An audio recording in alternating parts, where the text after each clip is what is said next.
Hello friends, तो part 2 में आपका स्वागत है। दोस्तों, इससे पहले पार्ट 1 में हम जो फिजिक्स का सॉल्यूशन है नीट के पेपर का, उसको आपको दे चुके हैं। ये हमारा पार्ट 2 है। इसमें हम क्वेश्चन नंबर 31 से लेकर 100 तक पूरे क्वेश्चन का सॉल्यूशन आपको बताने वाले हैं। तो दोस्तों, पहला हमारा क्वेश्चन है 31। जलाने से पहले मैग्नीशियम रिबन को घिसा जाता है क्योंकि की परत होती है। तो मैग्नीशियम रिबन पर किसकी परत होती है? तो इसका दोस्तों आंसर है क्षारीय मैग्नीशियम ऑक्साइड। मैग्नीशियम ऑक्साइड की परत होती है जो कि क्षारीय होती है। इसके बाद दोस्तों 32 क्वेश्चन है। निम्नलिखित में से कौन सी ऊष्माक्षेपी प्रक्रिया है? ऊष्माक्षेपी प्रक्रिया हमें बतानी है। तो बिना बुझे चूने के साथ जल की अभिक्रिया, और दूसरा है जल का तनुकरण। ये जो दोनों अभिक्रिया हैं ये ऊष्माक्षेपी अभिक्रिया है। इनमें ऊष्मा का उत्सर्जन होता है। तो जो हमारा ऑप्शन ए हो जाएगा, फर्स्ट और सेकंड, वो राइट आंसर हो जाएगा। इसके बाद 33 क्वेश्चन है। MnO2 + 4HCl = MnCl2 + 2H2O + Cl2। उपरोक्त समीकरण में ऑक्सीकृत पदार्थ की पहचान करें। तो देखो, ये जो रिएक्शन दी गई है, इसमें जो हाइड्रोजन क्लोराइड है यानी कि HCl है, इसका ऑक्सीकरण हो रहा है। तो इसमें जो ऑक्सीकरण पदार्थ हो जाएगा वो HCl हो जाएगा, यानी कि 33 का बी वाला ऑप्शन है वो राइट आंसर हो जाएगा। इसके बाद अगला क्वेश्चन है 34। लोहे के चूर्ण को तनु हाइड्रोक्लोरिक अम्ल के साथ गर्म करने पर बनने वाले उत्पादों के नाम लिखिए। तो जो उत्पाद बनता है वो हमारा सी वाला बनता है, यानी Fe2 क्लोराइड और हाइड्रोजन गैस, फेरिक क्लोराइड और हाइड्रोजन गैस। ये इसका सी वाला ऑप्शन है वो राइट आंसर हो जाएगा। इसके बाद 35 क्वेश्चन है। जब जिंक सोडियम हाइड्रोक्साइड से अभिक्रिया करता है तो क्या बनता है? जिंक सोडियम हाइड्रोक्साइड के साथ जब क्रिया करता है ना 35 वाले में, तो जो हमारा उत्पाद बनता है वो बनता है सोडियम जिंक ऑक्साइड और हाइड्रोजन गैस, यानी कि सी वाला ऑप्शन इसका राइट आंसर हो जाएगा। इसके बाद क्वेश्चन नंबर 36। ब्रायन विलयन होता है। तो जो ब्रायन विलयन होता है वो सोडियम क्लोराइड का जलीय घोल होता है। इसके बाद 37 क्वेश्चन। अम्ल और क्षार के जलीय विलयन के बारे में निम्नलिखित में से कौन सा कथन सही है? तो जो डी वाला ऑप्शन है, यानी कि दूसरा और चौथा। पीएच जितना अधिक होगा अम्ल उतना ही दुर्बल होगा, और पीएच जितना कम होगा क्षार उतना दुर्बल होगा। तो जो दूसरा और चौथा वाला आंसर है वो राइट आंसर हो जाएगा। तो इसका जो डी वाला ऑप्शन है वो राइट आंसर है। इसके बाद 38 क्वेश्चन है। जब कॉपर ऑक्साइड और तनु हाइड्रोक्लोरिक अम्ल अभिक्रिया करते हैं तो रंग प्रदर्शित होता है। तो जो नीला और हरा रंग है वो प्रदर्शित होता है। 38 वाले का बी वाला ऑप्शन है वो राइट आंसर हो जाएगा। इसके बाद 39 क्वेश्चन है। निम्नलिखित में से कौन सा युग्म प्रतिस्थापन अभिक्रिया देगा? तो बी वाला जो आंसर है AgNO3 विलयन और कॉपर धातु, ये इसका राइट आंसर हो जाएगा। 40वां क्वेश्चन है दोस्तों। अधातु सहसंयोजक क्लोराइड बनाते हैं क्योंकि? तो 40 वाले का जो हमारा आंसर है वो बी वाला है, क्योंकि वे क्लोरीन के साथ इलेक्ट्रॉन साझा कर सकते हैं। तो इसका जो बी वाला ऑप्शन है वो राइट आंसर हो जाएगा। 41 क्वेश्चन है हमारा। उभयधर्मी ऑक्साइड का उदाहरण। तो जो Al2O3 होता है उभयधर्मी ऑक्साइड होता है। इसके बाद 42 क्वेश्चन है। जस्ता लोहा, निकल, टिन, कॉपर आदि जैसे माध्यम क्रियाशील धातुओं के ऑक्साइड का अपचयन में प्रयुक्त होता है। तो 42 का आंसर है सी, कार्बन अपचायक के रूप में। 43 क्वेश्चन है। एक्स और वाई के बीच अभिक्रिया से यौगिक जेड बनता है। एक्स इलेक्ट्रॉन खो देता है और वाई इलेक्ट्रॉन प्राप्त करता है। निम्नलिखित में से कौन सा गुण जेड का नहीं है? तो 43 का जो बी वाला ऑप्शन है कम गलनांक होता है, ये वाला ऑप्शन इसका राइट आंसर हो जाएगा, यानी कि 43 का बी वाला ऑप्शन है वो सही आंसर है। इसके बाद 44 क्वेश्चन है दोस्तों हमारा। अगला क्वेश्चन 44 है कि तीन तत्वों एक्स, वाई और जेड के इलेक्ट्रॉनिक विन्यास 2, 8, 2, 8, 7 और 2, 8, 2 है। निम्नलिखित में से कौन सा सही है? तो 44 का जो आंसर है वो डी वाला सही है। वाई एक अधातु है और जेड एक धातु है। तो डी वाला इसका ऑप्शन है वो राइट आंसर हो जाएगा। 45 हमारा क्वेश्चन है। हीरे में प्रत्येक कार्बन परमाणु अन्य 4 अन्य कार्बन परमाणु से बंधकर बनता है। तो इसका जो 45 का आंसर है वो बी वाला है, एक कठोर त्रिआयामी संरचना।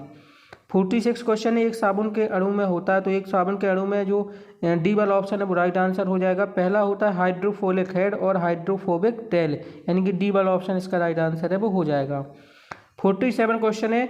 मेंडलीव द्वारा भविष्यवाणी की गई इको एल्यूमिनियम के गुण बाद में खोजे गए तत्व के गुण के समान है। तो जो 47 का क्वेश्चन का आंसर है वो सी है हमारा, गैलियम। इसके बाद 48 क्वेश्चन है। तत्व एक्स सूत्र XCl2 वाला एक क्लोराइड बनाता है जो उच्च गलनांक वाला ठोस है। एक्स की सबसे अधिक संभावना आवर्त सारणी की किस समूह में होगी? तो इसका जो आंसर है दोस्तों वो Mg है, यानी कि बी वाला 48 का राइट आंसर है वो हो जाएगा। इसके बाद दोस्तों क्वेश्चन नंबर 49। आवर्त सारणी की आवर्त 3 और वर्ग 17 के तत्व की परमाणु संख्या क्या है? तो दोस्तों जो 49 क्वेश्चन इसका सी वाला आंसर है 17, उसकी जो परमाणु संख्या है वो 17 है। इसके बाद दोस्तों 50वां क्वेश्चन है हमारा, भूपैटी में सबसे अधिक मात्रा में पाई जाने वाली धातु। तो भूपैटी में जो सबसे अधिक मात्रा में धातु पाई जाती है वो एल्यूमिनियम पाई जाती है। 51 क्वेश्चन, निम्नलिखित में से कौन सा कथन आवर्त सारणी के समूह में नीचे जाने पर तत्वों के गुणों में प्रत्ययों के बारे में सही नहीं है। तो 51 क्वेश्चन का जो हमारा आंसर है वो डी वाला सही आंसर हो जाएगा, क्योंकि संयुक्ता इलेक्ट्रॉन में वृद्धि होती है, कथन गलत है, तो डी वाला इसका राइट आंसर है वो हो जाएगा। 52 क्वेश्चन में बोला गया है ए, बी और सी के लेवल वाले 3 बीकर लिए गए, जिनमें से प्रत्येक में 25 मिली पानी था। बीकर ए और बी और सी में क्रमशः NaOH, निर्जल CuSO4 और NaCl की थोड़ी मात्रा मिलाई गई। यह देखा गया कि बीकर ए और बी के तापमान में वृद्धि हुई, जबकि बीकर के मामले में तापमान गिर जाता है। निम्नलिखित में से कौन सा कथन सही है? तो 52 का जो सी वाला ऑप्शन है, बीकर सी में ऊष्माक्षेपीय प्रतिक्रिया हुई, और तो इसका जो सी वाला ऑप्शन है फर्स्ट और चौथा, यानी कि पहला और चौथा जो कथन दिया गया है वो सही है, तो इसका सी वाला ऑप्शन है वो राइट आंसर हो जाएगा। इसके बाद दोस्तों देख लेते हैं क्वेश्चन नंबर 53। तो अत्यधिक क्रियाशील धातु जैसे सोडियम, पोटेशियम, मैग्नीशियम आदि का निष्कासन किया जाता है। तो 53 का आंसर है हमारा ए वाला, उनके गलत क्लोराइड के विद्युत अपघटन द्वारा। इसके बाद अगला क्वेश्चन है 54, गैल्वनीकरण लोहे को जंग लगने से बचने की एक विधि है, जिसमें लोहे पर की परत चढ़ाई जाती है। तो लोहे पर जिंक की परत चढ़ाई जाती है, तो इसका सी वाला ऑप्शन है वो राइट आंसर हो जाएगा। 55 क्वेश्चन है, निम्नलिखित में से कौन सा एल्कानों की सजातीय श्रेणी से संबंधित नहीं है? तो 55 का जो डी वाला ऑप्शन है C3H4, ये इसका राइट आंसर है वो हो जाएगा। इसके बाद 56 है, मोलरता को व्यक्त किया जाता है। तो मोलरता को व्यक्त किया जाता है मोल प्रति लीटर में या मोल लीटर इनवर्स में, यानी कि इसका जो बी वाला ऑप्शन है वो राइट आंसर हो जाएगा। 57 क्वेश्चन है, मानक विलयन शब्द ऐसे विलयन के लिए उपयोग किया जाता है जिसकी, तो इसका जो 57 का आंसर है वो डी वाला है, उपरोक्त सभी। इसके बाद दोस्तों 58 क्वेश्चन है, आइए समूह की धातुएं समूह में इस क्रम में व्यवस्थित की गई हैं। तो 58 का जो हमारा आंसर है वो सी वाला है, lithium, nitrogen, potassium, rubidium, caesium और फ्रांसियम, यानी कि सी वाला ऑप्शन इसका राइट आंसर है वो हो जाएगा। 59 क्वेश्चन है, निम्नलिखित अभिक्रिया C3H8 + 2Cl2 लाइट की उपस्थिति में C3H6Cl2 + 2HCl किस प्रकार की अभिक्रिया का उदाहरण है? तो 59 क्वेश्चन का जो आंसर है वो प्रतिस्थापन अभिक्रिया, यानी कि बी वाला ऑप्शन इसका राइट आंसर हो जाएगा। इसके बाद 60 क्वेश्चन है, निम्नलिखित में से किस यौगिक में असीमित कार्बन परमाणु है? तो 60 का जो डी वाला ऑप्शन है, डी वाली संरचना है, इसमें असीमित कार्बन परमाणु है। इसके बाद दोस्तों 61 क्वेश्चन, तो 61 क्वेश्चन का आंसर अभी हमें मिला नहीं है, जैसे इसका आंसर हमें मिल जाएगा हम आपको अपने व्हाट्सएप ग्रुप में बता देंगे, तो हमारे व्हाट्सएप ग्रुप को जरूर ज्वाइन कर लीजिए, लिंक आपको इस वीडियो के नीचे डिस्क्रिप्शन बॉक्स में मिल जाएगा। 62 क्वेश्चन है, दिए गए चित्र में दर्शाई गई विधि में कौन सा जीव जनन करता है? तो इसका आंसर है दोस्तों 62 क्वेश्चन का हमारा आंसर है अमीबा। अमीबा इस तरीके से ही जो जनन है वो करता है। इसके बाद 63 क्वेश्चन है, शिक्षिका ने अपनी कक्षा में कुछ ठोस अपशिष्ट को रखा है।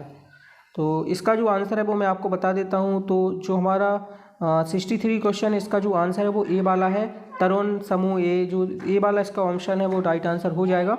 64 क्वेश्चन देख लेते हैं, ग्लोबल वार्मिंग में विभिन्न गैसों के योगदान को दर्शाने वाले पाई चार्ट के संदर्भ में गैस PQ, RS एवं S को पहचानें और उनके बारे में गलत कथन का चयन करें। तो 64 का जो सी वाला ऑप्शन है वो राइट आंसर हो जाएगा। इसके बाद दोस्तों 65 क्वेश्चन है, कोशिकीय श्वसन की क्रिया में कोशिकीय श्वसन श्वास से भिन्न होता है। तो 65 का आंसर भी अभी मिला नहीं है, जैसे ही मिलेगा हम आपको तुरंत इसका आंसर है वो प्रोवाइड कर देंगे। तो 66 क्वेश्चन, यदि समुद्र तल पर रहने वाला कोई व्यक्ति 8000 फुट ऊंचे पहाड़ पर प्रवास करता है तो उसका रक्त लगभग 15 दिन बाद। तो 66 का जो आंसर है वो सी वाला है, RBC की अधिक संख्या और अधिक हीमोग्लोबिन है। तो 66 इसका राइट आंसर, 66 का सी वाला राइट आंसर हो जाएगा। 67 क्वेश्चन है, ऑक्टोपस के बारे में निम्नलिखित में से कौन सा कथन गलत है? तो 67 का जो सी वाला ऑप्शन है, वे सूर्य की प्रकाश की अनुपस्थिति में कार्बन डाइऑक्साइड और पानी को कार्बोहाइड्रेट में परिवर्तित कर देते हैं, वाला ऑप्शन है वो गलत हो जाएगा। अब इसके बाद दोस्तों देख लेते हैं 68 क्वेश्चन, तो उन रूप को चुनें जिनमें अधिकांश पौधे नाइट्रोजन को अवशोषित करते हैं। तो 68 का जो बी वाला ऑप्शन है, दूसरा और तीसरा, ये सही आंसर है वो हो जाएगा। इसके बाद 69 क्वेश्चन, तो केवल एक तरफ प्रकाश के संपर्क में आने पर एक पौधा प्रकाश के स्रोत की ओर झुक जाता है, निम्नलिखित में से कौन सी परिघटना की सबसे अच्छी व्याख्या है? तो 69 क्वेश्चन का जो सी वाला ऑप्शन है, कुछ ऑक्सीजन छायांकित भाग पर जम जाते हैं ताकि सेल की संख्या में बढ़ाव हो सके। तो सी वाला भी इसका राइट आंसर है वो ज़्यादा प्रेफर्ड है, जबकि इसका ए वाला भी जो ऑप्शन है वो राइट आंसर हो सकता था, बट इसको हम यहाँ पे सी वाले को ज़्यादा प्रेफरेंस देंगे। अगला दोस्तों हमारा क्वेश्चन है क्वेश्चन नंबर 70, ओजोन परत के संबंध में गलत कथन की पहचान कीजिए। तो जो क्वेश्चन नंबर 70 का हमारा राइट आंसर है वो सी वाला हो जाएगा, ओजोन परत का निर्माण एवं क्षरण हमेशा संतुलन में रहता है, इसका राइट आंसर है वो हो जाएगा। 71 क्वेश्चन है, निम्नलिखित में से किसके द्वारा एक स्तनधारी शरीर से नाइट्रोजन की शाब्दिक मात्रा उत्सर्जित करता है? तो इसका दोस्तों जो 71 का आंसर है वो सी है। इसके बाद दोस्तों 72 क्वेश्चन, दो न्यूरॉन के बीच की संधि कहलाती है? तो दो न्यूरॉन के बीच की जो संधि है वो सिनेप्स कहलाती है। 73 क्वेश्चन है, निम्नलिखित में से कौन सा कथन फेफड़ों में वायु के प्रवेश के बारे में सत्य है? तो 73 का जो सी वाला आंसर है, हवा शरीर में प्रवेश करती है और श्वास नली और छिद्रों के माध्यम से फेफड़ों तक पहुंच जाती है। इसका राइट आंसर है वो हो जाएगा। इसके बाद दोस्तों अगला हमारा क्वेश्चन है 74। तो 74 में बोला गया है यदि खाद्य श्रृंखला के उत्पादकों में मौजूद ऊर्जा 20,000 किलो जूल है जबकि द्वितीय उपभोक्ता में उपस्थित ऊर्जा की मात्रा होगी, तो इसका आंसर होगा दोस्तों 200 किलो जूल, यानी कि डी वाला ऑप्शन इसका राइट आंसर है वो हो जाएगा। फिर इसके बाद 75 क्वेश्चन है, एक छात्र ने प्रयोगशाला में एक मटर के बीज के भ्रूण का अवलोकन करते हुए भ्रूण के विभिन्न भागों की सूची बनाई जो नीचे दी गई है। तो दोस्तों इसका जो आंसर है वो डी वाला है, रेडिकल, कोटिडॉन और प्लूमुले। इसके बाद दोस्तों 76 क्वेश्चन में दो अलग अलग जीव, मछली और इंसान के श्वसन संरचना को चित्र में दिखाया गया है। ए और बी का निरीक्षण करें और एक विशेषता का चयन करें जो उन दोनों के लिए सही है। तो बी का जो ऑप्शन बी वाला है, क्वेश्चन नंबर 76 का जो ऑप्शन बी वाला है, यानी कि गैसीय विनिमय के लिए दोनों की पतली और नम सतह होती हैं, ये इसका राइट आंसर है वो हो जाएगा। तो दोस्तों काफ़ी सारे हम क्वेश्चन को आंसर आपको दे चुके हैं, तो चैनल को सब्सक्राइब जरूर कर लीजिए इसी तरीके के वीडियो हमेशा देखने के लिए। 77 क्वेश्चन है, पित्तरस के संगठन में कौन सा घटक शामिल नहीं है? तो 77 का ए जो ऑप्शन है, पाचक एंजाइम, ये इसका राइट आंसर हो जाएगा। 78 क्वेश्चन है, निम्नलिखित में से कौन सा संक्रमित व्यक्ति के संपर्क में आने पर आपको बीमार कर सकता है? तो 78 का जो सी वाला ऑप्शन है वो राइट आंसर हो जाएगा, छींक। 79 क्वेश्चन है, निम्नलिखित में से कौन सा विषाणु रोग नहीं है? तो 79 का जो सी वाला ऑप्शन है, टाइफाइड, ये विषाणु रहित रोग नहीं है। 80 क्वेश्चन है, हिरण की छोटी आंत की लंबाई बाघ की छोटी आंत की लंबाई की तुलना में अधिक होती है, इसका कारण है? तो दोस्तों इसका जो कारण है 80 वाले का आंसर है वो है बी वाला, उपभोग के लिए भोजन का प्रकार। इसके बाद दोस्तों 81 क्वेश्चन है हमारा, मस्तिष्क का कौन सा भाग श्वसन में सांस छोड़ने और अंतः श्वसन गतिविधियों को नियंत्रित करता है? तो 81 का जो हमारा आंसर है वो सी वाला, मेडुला ऑबलंगेटा। इसके बाद दोस्तों 82 क्वेश्चन है, छोटी आंत लंबी और कुंडली संरचना होती है क्यों? 82 का जो आंसर है वो ये वाला हो जाएगा, भोजन अवशोषण में वृद्धि। 83 क्वेश्चन है, जब रक्त में का स्तर गिर जाता है तो हमें भूख लगती है, तो इसका आंसर है वो दोस्तों ग्लूकोज है। 83 का डी वाला ऑप्शन है वो राइट आंसर हो जाएगा। इसके बाद दोस्तों क्वेश्चन नंबर 84, तो 84 का भी आंसर हमें मिला नहीं है, जैसे इसका आंसर हमें मिल जाएगा हम आपको जरूर बता देंगे, तो व्हाट्सएप ग्रुप को आप जरूर ज्वाइन कर लीजिए। इसके बाद दोस्तों हमारा 85 क्वेश्चन है, बेमेल जोड़ी का पता लगाइए। तो 85 का जो ए वाला ऑप्शन है वो सही आंसर हो जाएगा, पहला और दूसरा। इसका दोस्तों 86 क्वेश्चन है, प्रकाश संश्लेषण में क्लोरोफिल का उपयोग किया जाता है। तो 86 का जो डी वाला ऑप्शन है वो है प्रकाश का अवशोषण। प्रकाश संश्लेषण में क्लोरोफिल का उपयोग प्रकाश के अवशोषण में होता है। 87 क्वेश्चन है, पौधे के लैंगिक प्रजनन में घटनाओं का सही क्रम है। तो 87 का जो सी वाला ऑप्शन है, परागण, निषेचन, भ्रूण और बीज, इसका राइट आंसर है वो हो जाएगा। 88 क्वेश्चन है, निम्नलिखित का मिलान कीजिए। तो 88 का जो ऑप्शन सी है वो राइट आंसर हो जाएगा। इसके बाद दोस्तों क्वेश्चन नंबर 89, तो सोनू ने गोलू, झुर्रीदार और पीले हरे रंग के बीजों के लिए द्विसंकरण का अध्ययन करने के लिए प्रयोग किया। उसने कुल मिलाकर 2432 बीज प्राप्त किए। गोल और पीले बीजों की संख्या कितनी है? तो दोस्तों 89 क्वेश्चन का जो डी सी ऑप्शन है, यानी कि 1362, वो राइट आंसर हो जाएगा। 90 क्वेश्चन है, अभिगथन ए, पौधे में दिन का समय कोई कार्बन डाइऑक्साइड नहीं निकलती है और कारण है दिन में केवल प्रकाश संश्लेषण होता है। तो जो ऑप्शन 90 का क्वेश्चन नंबर 90 का आंसर है वो बी वाला है, ए असत्य और आ सत्य है। इसके बाद दोस्तों 91 क्वेश्चन का जो आंसर है वो है सी, ए बौने हैं और बी लंबे हैं। इसके बाद दोस्तों 92 क्वेश्चन है, ग्लोमेरुलस और बोमन कैप्सूल मिलकर बनाते हैं। तो 92 का जो डी वाला ऑप्शन है, रेनल ट्यूबल, इसका राइट आंसर है वो हो जाएगा। इसका दोस्तों 93 क्वेश्चन है, निम्नलिखित में से कौन सा हार्मोन प्रसव के दौरान गर्भाशय की मांसपेशियों के संकोचन में मदद करता है? तो 93 का जो बी वाला ऑप्शन है वो राइट आंसर है वो हो जाएगा। इसके बाद दोस्तों 94 क्वेश्चन, दिए गए चित्र में चिन्हित भागों ए, बी और सी की सही व्यवस्था चुनें। तो 94 का जो बी वाला ऑप्शन है, प्रांकुर, बीजपत्र और मूलांकुर, ए राइट आंसर हो जाएगा।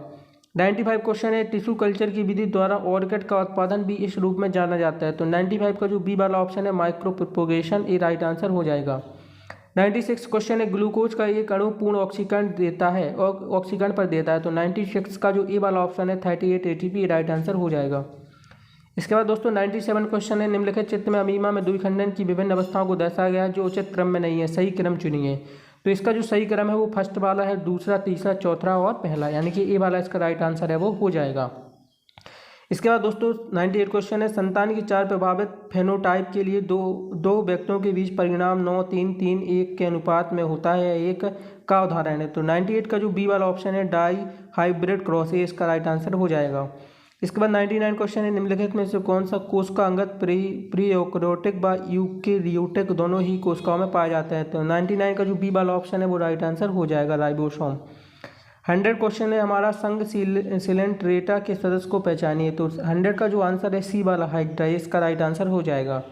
तो दोस्तों इस वीडियो में हमने आपको केमिस्ट्री और बायोलॉजी का सॉल्यूशन वो प्रोवाइड कर दिया है। कुछ देर बाद आपको क्लेट का सॉल्यूशन भी मिल जाएगा, तो उसके लिए चैनल को सब्सक्राइब कर लेना और हमारे व्हाट्सएप ग्रुप को जरूर ज्वाइन कर लेना। Thank you so much.